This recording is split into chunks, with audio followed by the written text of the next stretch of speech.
to one of our very first Splash Talks, a new series where we are going to have talking with the executives and leaders at Splashtop and give you this behind the scenes look at people, priorities, and perspective shaping our company as well as our platform. My name is Vishnu Parikh. I will be your host today. I'm thrilled to kick off this new series with a conversation featuring none other than our CTO and co-founder, Phil Sheu. The goal of Splashtop is very simple, is to give you, our customers, direct insight from the executive team, what we are building, why we are building, and how it impacts your business. This session will be the first of the series. Look out for the more to come in future. Before we jump in, a few housekeeping rules. This session is recorded and we'll be sharing the recording with you within 24 hours. Everyone is automatically muted, so you don't need to do anything.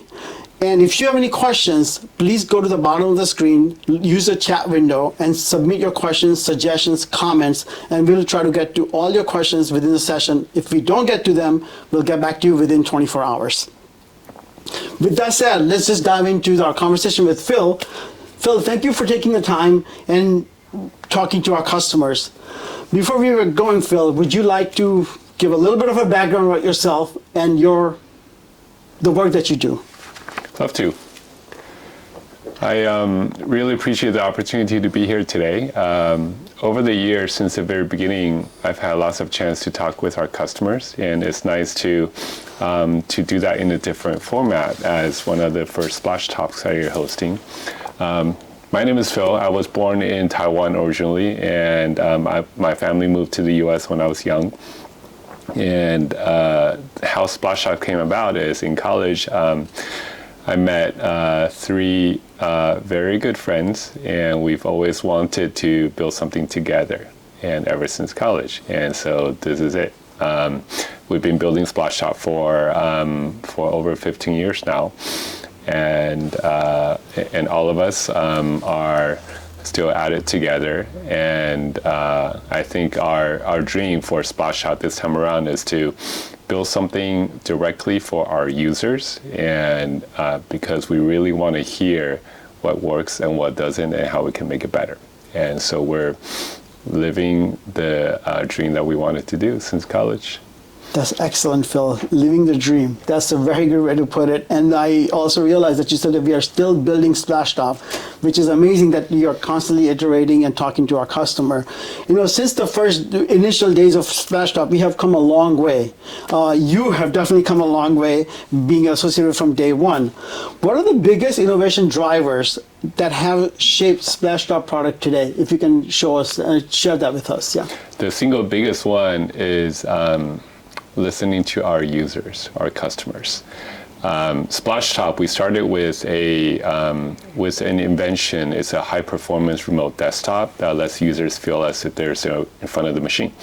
And some of our early users were using it for gaming, playing first-person shooter games using Splashtop because it was fast and high responsive and good colors.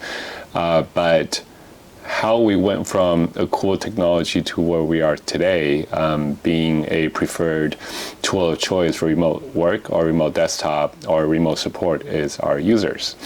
Our users, many of the early adopters were managed service providers or IT professionals, and they taught us where else our product can be used, how our technology can be a much improved version of the IT tools that we're using. So going from not knowing what managed service provider is, how their workflow works, what are the features they need, to actually building a remote support tool that's good for IT. So all that inspiration is from our users.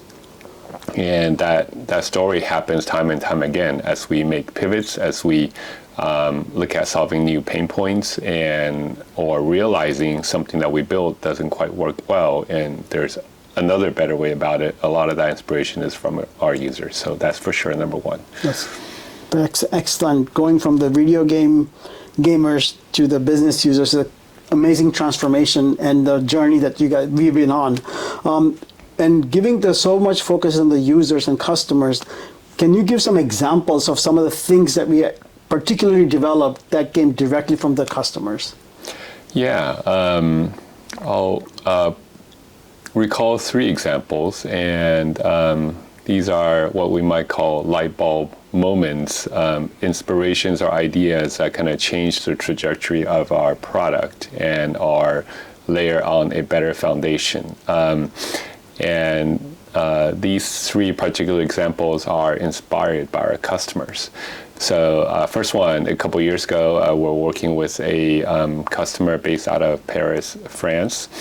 And as many of our users know, our endpoint agent called the streamer has a variety of settings within it, but the only time that they can be configured is at the time of deployment, installation. And once the streamer is installed, then changing settings requires someone to go over to the endpoint, open up the streamer GUI, and then make changes there. And this particular customer had a need to make real-time configuration changes to the streamer after installation, after deployment. And they had a very good reason for it. And so we spent a couple months, built up a way for our backend to be able to configure, to push settings down to the streamer, setting changes in real time. And then furthermore, once those settings are pushed down, someone locally cannot go through the UI to change them again. So that sounds like policy. And in fact, that is the technical foundation for the endpoint policy that we just released a couple quarters ago. So that's exactly what endpoint policy in the context of endpoint management today is, being able to have real-time control from a central place, from the back end, and to enforce settings in real time and to lock it down that way. So that's one example of a transformational component that we built. It was out of a customer request for slightly different use, but became a really important piece of where we're going now with endpoint management. Perfect. Second example, our tool has been popular for remote support use case, and our customers like it. They can take over a machine completely, and just as if they were there. They can see all the UAC screens. They can elevate to admin privilege. They can reboot, and after that, upon reboot, be able to connect back in and control. So they can do everything. And we thought, hey, that's pretty good. We're focused on remote control. Our job is kind of done there. But through our customers, we got a different perspective. And our customers and managed service providers and IT professionals, they gave us ideas on, well, it's great to be able to remote control a machine. It's very powerful. But whenever I do that, I'm disrupting the end user. Mm-hmm. The end user cannot work. They have to step away, or they're sitting there and watching. And so why don't you think about giving me some ways to troubleshoot without disrupting the user? And so that gave us a brand new perspective. It's empathy for the end user, how we can not only make things more efficient and better for the technician, but also make it easier on the end user side as well. So that led us to introduce a couple background tools. So now technicians, with using our remote support product, can go dig through the Windows registry in the background, even make changes to it. They can check to see if a particular program is installed, has the reg key for it. They can pull up the task manager in the background without disrupting the user, see what processes are running, if their CPU and memory is getting maxed out by a certain process, and even kill the process if necessary, and a few others. So I think through the customers, through our users' input, we learn to empathize more and think about the end user perspective as well. And hopefully that will lead our product team to come up with even more useful background actions in the future. Excellent. And the last example I'll give is the scalability of our architecture. When we first started being a remote support tool for managed service providers, the the number of endpoints that our customers would manage fairly small, because we started with smaller customers, so maybe a couple hundred endpoints, and of course we handle that fine. And as we grew, our customers got bigger, or we got bigger customers. Maybe we'll see a couple thousand endpoints, maybe 10,000, and that all worked fine. We had a limit that we tested in-house that's maybe around 30,000 endpoints on an account, and we had no customers close to that. Until one day, a couple of years ago, we had a prospect who ran into a limitation with their current solution. They were at about maybe between 10 to 20,000 endpoints. And so we're happy to take on that opportunity. But that customer showed us their expected growth path of going from 20 to 40 to 50 to 70,000. And we knew our product wouldn't handle it. And but it was a great engineering challenge. And so we pulled our engineering team together, the architects of the different components, and basically refactored everything from our database schema that keeps track of all the endpoints, to our backend logic for querying the database, to the computer list information that gets sent from the backend to the technician app, making sure that's as simple as it can be, making sure it's compressed and is efficient. And then even on the technician app side, refactoring how it renders that computer list. And so that was a couple months effort end to end, but that laid a really strong foundation for our scalability. So in the end, this customer scaled to 70,000 endpoints at that time, and now they're over 100,000. They've grown the adoption within the org, and now we have a couple, multiple customers at 100,000 endpoints, and some are much more. But the benefit is not just for them, because we made the entire pipeline more responsive. Even customers with a couple thousand endpoints or 10,000, they're seeing everything being more responsive. When they log into the technician app, the computer list, even if it's 1,000 long, will show up right away, and they can scroll instantly and search instantly. And the same optimizations on our web console for people who are working more with our web console. So those are a couple examples of really inspirations from customers that led to pivotal improvements, both in our features and our foundation. And we have a lot to thank our customers for that. Thank you, Phil, for taking us through that journey, thinking about where we started versus where we ended up, and not just one particular product, but portfolio of product that we have improved based on the feedback that we got from customers. So truly, we listen to our customers. And with that, I want to also show you one of the local customers. They're not as big, but nonetheless, it's a part of our story and our journey. They'll be sharing their experience with Splashtop as they use it in every single day and to do their job. Splashtop is a very essential part of our work, because if Splashtop is down, we cannot work. I'm Snehal Shah, and we are basically in the tax preparation business. We are a team of 4 people here, and we have got another 4 people working from remote locations.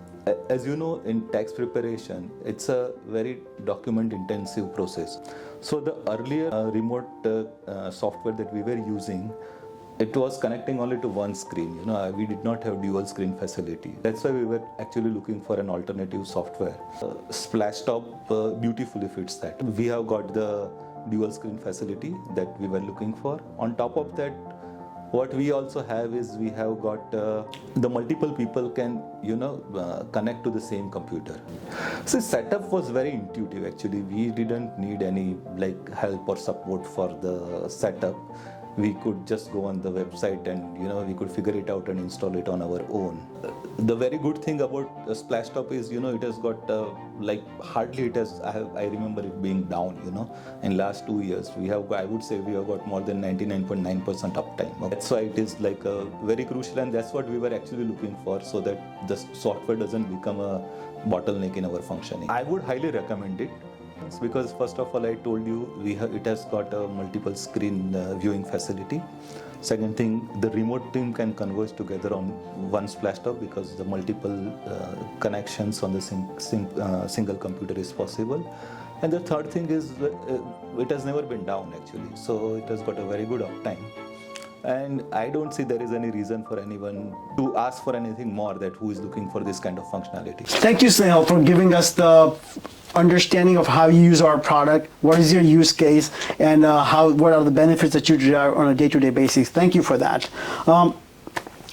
You're deeply involved, Phil, with talking to our customers, as you just talked to us about that, both new customers as well as existing customers. From your perspective, as you talk to the prospects, what are they talking to you about today? I mean, how their priorities have changed, seeking remote support, remote access, or endpoint solution. What are they coming to us, and what the conversations have shifted? And if you can share with us, like, what is the priority? How they have shifted? That would be excellent. Yeah.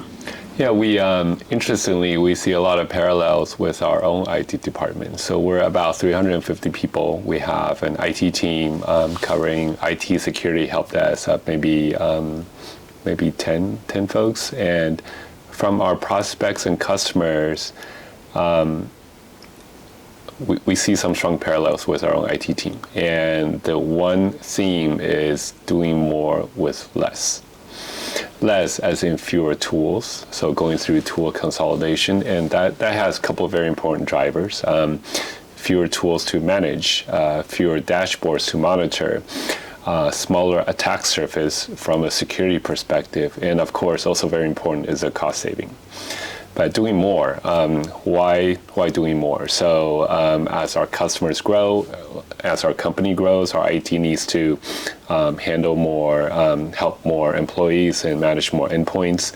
As our customers go into different industries, maybe there are different compliance requirements. And one key of doing more with less is maybe shifting some of the approach to performing support or managing endpoints, and we'll get into that a bit more later. But this shift, it lines up really well with our product strategy as a company. So we are a software SaaS company, and by nature, we always want to keep building, keep solving more pain points, or solve the pain points in a better way. And that's our growth. That's our ongoing search for challenges and doing things better. And so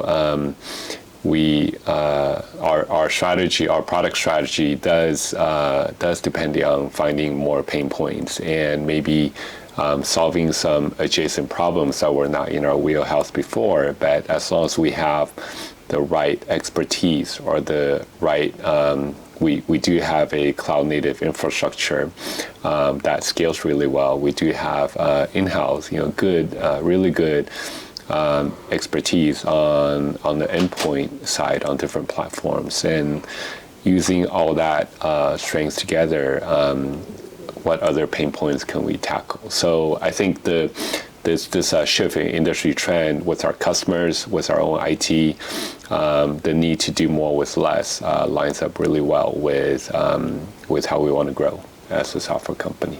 Excellent. Yeah. Thanks, Phil, for sharing that. Doing more with less is the common thread that we hear from our prospects as well, as you mentioned before.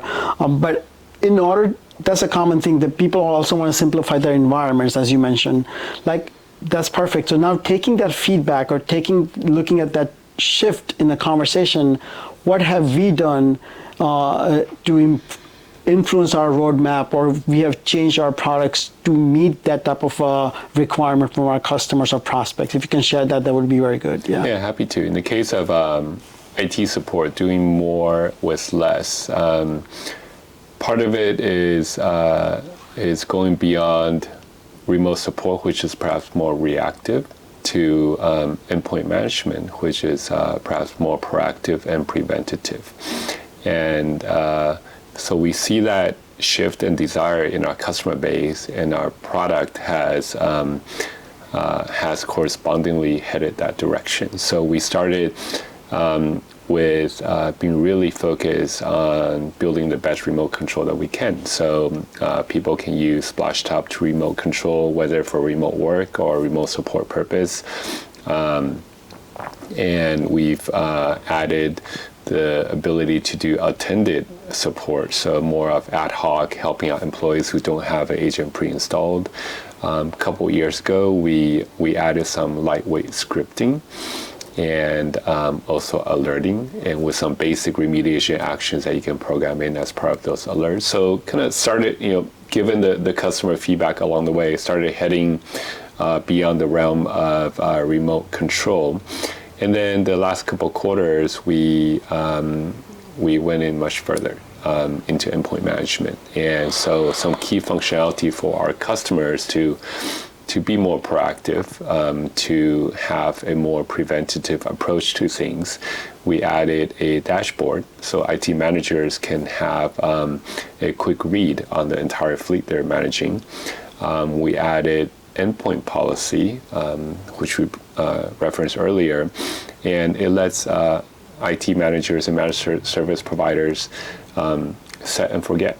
So set the policies that they would like to be enforced across endpoints, have remediation happen automatically, and have OS updates and third-party software updates be handled and automatically and always meeting the policy that they set up.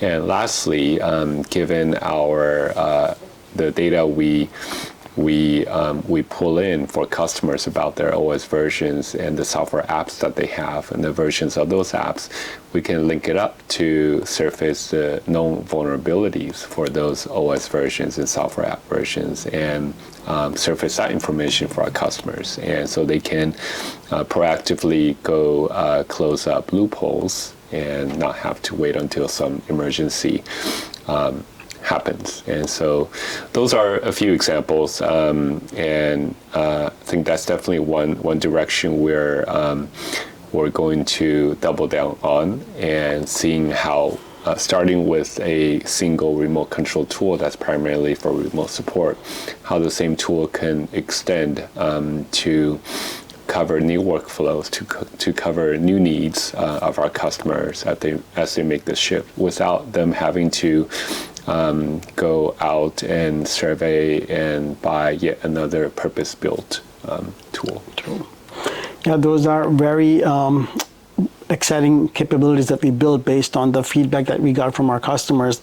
And the things that you just talked about, we are also hearing from our customers as how they're using it and how they're benefiting it from that. So that's very good. But with that said, Phil, can you also share some light on what to expect in the second half of 2025? What are the other exciting things that the team is working on, and what you have planned for our customers, so that we can tell them that these are the things that are coming? Yeah, I'd love to. Our product team and engineering team have definitely been hard at work, bringing out the couple features we released in the past 2 quarters in the first half, and a bunch of things that they're working on now. We really hope to finish by end of the year and to be able to bring it to our users. And extends from improvements to existing features. So many of our users may be familiar with our remote command feature, where remotely you can operate a command prompt or PowerShell. We want to transform that into a fully interactive remote command. So users will be able to run scripts that require user interaction, or making the entry much easier, be able to hit the tab key to autocomplete, or use the up arrow and down arrow to recall the command history, and for PowerShell users to see the actual PowerShell color coding for the syntax. So nice usability improvements that hopefully make our users' lives easier day to day. Another improvement to current feature is we rolled out an app catalog a couple months ago with a basic set of apps that users can use Splashtop to deploy and then maintain updates. So we'll keep on increasing the breadth of the app catalog, add more and more, taking user feedback, more and more of the apps that they do want to deploy and manage through Splashtop. And for users who are using our one-to-many actions today, which we will rename to scripts, we want to make those scripts a lot more accessible, and so be able to run with one click from the technician app or from the web console. Pick the computer that you want to operate on, and then pick from the library of scripts and then run. So a lot simpler to kick off something wherever you are. And some brand new things. We will be introducing a new page or a new area within our web console. It's the software inventory. So finally, it's an aggregated view of software apps across the customer's entire account, entire fleet of machines. And previously it was you can view the software inventory for one machine at a time, but now by aggregating that, that's a quick view for IT manager to know what are all the software I have installed in my organization. And they can drill down into a particular software to see exactly which machines have that particular version of software, and we'll tie that to vulnerability. So now the IT manager will have a view of not just what software apps, but also which ones have perhaps critical CVEs outstanding against it, and can drill into, which machines is it affecting. And then I'm not quite sure if it's this year or a bit later, but being able to remediate those vulnerabilities right on the spot. So those are some brand new things, and they're examples of hopefully Splashtop can cover these other needs that our customers are thinking about to improve their security, to be able to automate a lot more and almost set and forget and have things be taken care for them, and only resort to taking remote control one machine at a time when it really is an emergency that cannot be addressed proactively. So those are some of the things that we're hoping to bring out to our users by end of the year. And it's a lot of new features, but we, I think some of our core tenets from the very beginning was to make things very easy to use, very fast, and very reliable. So we're having to work harder on how to keep everything still feeling simple and looking simple, and still be easy to use, and still be really responsive, and also to be always reliable. And so those are core tenets that we'll work really hard to maintain, and hopefully our users see that through all the new features that we develop. Excellent. Yeah. And we'll continue to listen. A bunch of these inspirations or light bulb moments come from our customers, and we love to hear how our users, we love to see them using some of the new stuff. We love to hear what they think of it, and let us know what's good, what's bad, and that's how we'll continue growing. Perfect. Yeah. Thank you, Phil, for sharing that insight and giving us a glimpse into what is coming in the second half of this year and beyond. As you mentioned that, doing more with less is the theme. All the enhancements and the capabilities that you're building is definitely going to help our customers to do more with less with a great speed. So thank you for that. Once again, I want to thank you for taking the time, sharing the insights with our customers, with me, taking the time, sitting down with me. And to you all, as you heard Phil just mention, that we listen to our customers. The product that we build, it must be based on your feedback. So keep the feedback coming. We look at each one of them, and they end up in product sometime. So looking forward to engagement with you guys. Thank you for your time, and once again, look for more of these sessions coming to your way, executives giving you insight in what we are doing at Splashtop. Thank you very much.